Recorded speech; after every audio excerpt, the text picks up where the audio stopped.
Fitri tadi kita sudah mengikuti rapat koordinasi ya dengan Pak Bupati, Pak Kapolres, Dandim, dan pimpinan daerah yang lainnya, juga Ormas, kita dari MUI, juga dari IDI ya. Nah, kemudian disampaikan tentang kondisi situasi Kuningan ya. Disampaikan Kuningan itu kan statusnya kuning ya. Gitu. Jadi statusnya kuning, kalau kuning ini kan bagus tidak, jelek pun tidak. Nah itu, tapi nanti keputusan ada di pihak daerah untuk menentukan desa-desa. Ya. Nah kemudian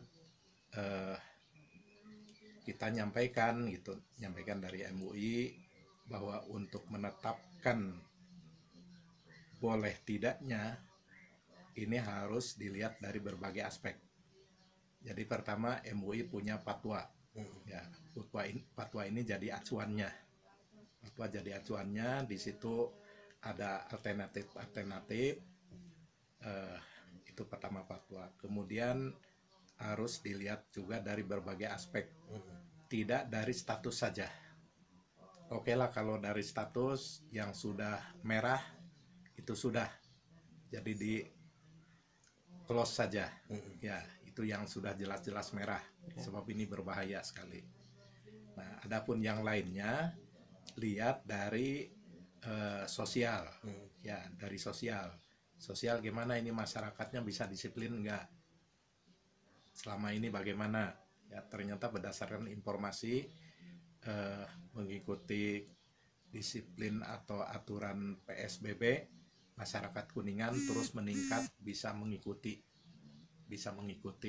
bisa mentaati, mematuhi begitu. Walaupun di awal-awal mungkin agak kaget, tapi berikutnya ya dengan ketegasan dari Pak Bupati ya.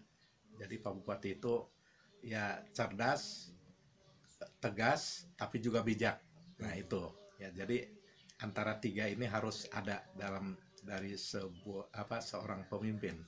Nah, dari sosial seperti begitu, jadi ada kemajuan. Kemudian dari aspek medis juga ya, dari aspek medis bagaimana disiplin tidak, umpamanya masalah masker, terus masalah yang 14 hari itu apa namanya, karantina diikuti enggak gitu. Lalu dari aspek psikologis ini jangan sampai mengeluarkan keputusan yang kira-kira akan membuat masyarakat down ya, sebab sekarang ini masyarakat sangat berharap ada keputusan yang bisa menggembirakan mereka. Itu kalau tertekan terus kan ini nanti jadi masalah, daya imunitasnya jadi menurun ya itu. Jadi harus membuat satu keputusan yang bisa menggembirakan mereka, tentunya dengan syarat-syarat yang harus diikuti. Itu dari psikologis. Kemudian dari spiritual juga. Nah, dari spiritual ini juga harus diingat bahwa virus ini juga adalah makhluk Allah kan. Dalam Al-Quran At-Taghabun kalau tidak salah ayat 11, Allah menyatakan ya apapun yang menimpa kepadamu dari satu musibah itu atas izin Allah. Jadi atas izin Allah. Nah, ada yang menganalogkan virus ini sebagai anjing ya, anjing helder, sebutlah anjing helder. Nah, kalau kita ada anjing helder di luar, kalau kita keluar diserang. Nah, apakah anjingnya yang dilawan atau bagaimana? Panggil saja pemiliknya. Panggil pemiliknya pasti nurut.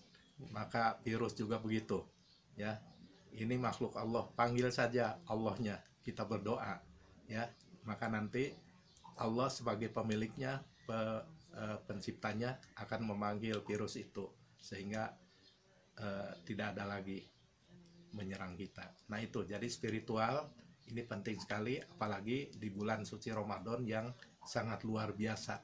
Doa akan dikabulkan, tobat akan diterima, minta ampun insya Allah diampuni oleh Allah ya. Itu doa-doa orang yang berdoa di bulan Ramadan sangat luar biasa. Maka oleh karena itu ya, keputusan harus dilihat dari semua aspek ini ya. Maka kesepakatan semua ya, untuk Idul Fitri boleh dilaksanakan di desa-desa selain yang sudah dinyatakan merah gitu. Ya, Desa apa aja itu, Pak? gimana? Desa apa aja, Pak? Kata saya itu pokoknya munte merah-merah teuing mah gitunya, atau dibuka baik gitu ya. Kuningan Itu yang sudah dikeluarkan suratnya itu desa Cikaso. Jadi Cikaso tidak boleh melaksanakan Idul Fitri berjamaah di masjid maupun di lapangan.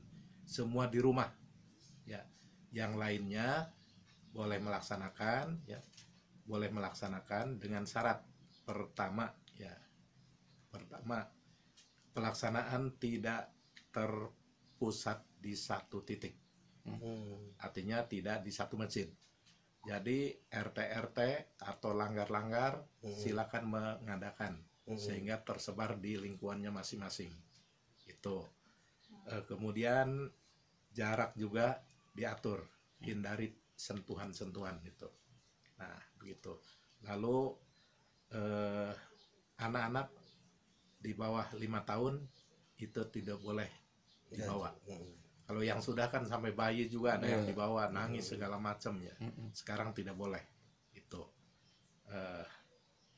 Kemudian untuk perempuan, yaitu mah dianjurkan sebaiknya tidak gitu. Tapi bukan larangan, bukan ya gitu.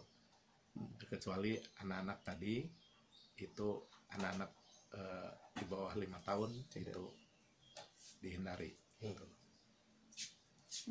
itu teh Pak, berarti kalau pelaksanaan Kan Idul Fitri biasa ya.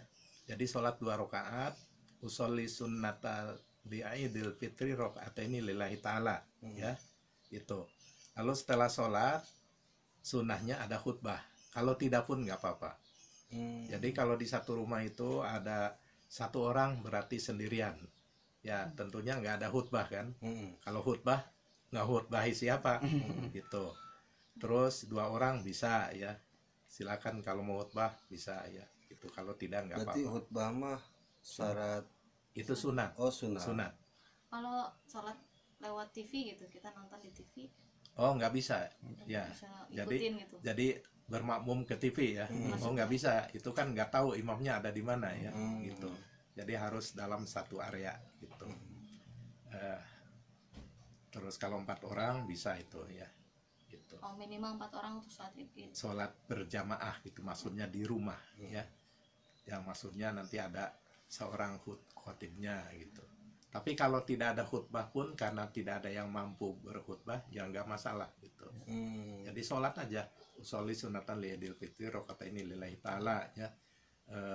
Takbiratul ihramnya yang pertama, rakaat pertama itu 7 kan. Rakaat kedua 5 takbiratul ihram. Sudah selesai kan. Jadi tidak sulit sebetulnya. Dan pelaksanaan yang berjamaah pun di masjid atau di lapangan dianjurkan khutbahnya singkat. Ya kayak kultum lah atau kulsep, kuliah 10 menit gitu. Asal jangan kutil saja, kuliah 3 menit gitu.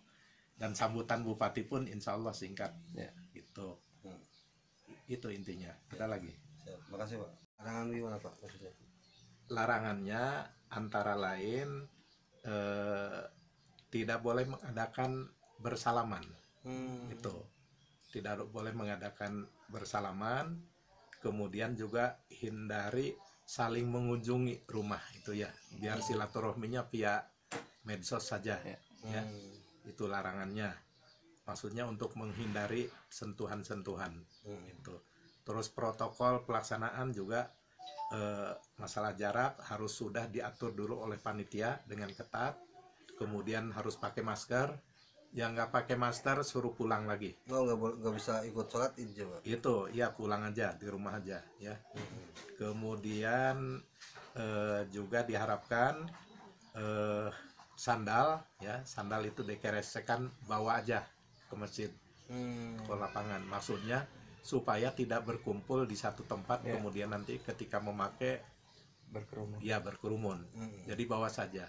Toh di masjid juga kan itu ada jarak-jarak di sampingnya untuk sendal dikeresek. Ini persis sama dengan di Masjidil Haram, di Masjid Nabawi begitu. Jadi sendal itu kan biasa dibawa. Bahkan ketika sholat juga dikalungkan. Nggak apa-apa itu Pak. Ya nggak apa-apa, asal suci kan. Oh iya. Itu asal suci nggak apa-apa. Yang penting si kemasan itunya suci juga ya, bungkusnya. Iya, iya betul, betul itu ya. Nah untuk syiarul Islam juga itu bisa melaksanakan ya, bahkan disiapkan sampai ke jalan ini untuk menjaga jarak gitu. Berarti di dalam juga tidak akan terlalu padat mungkin ya Pak. Iya gitu. Jadi kan jarak itu.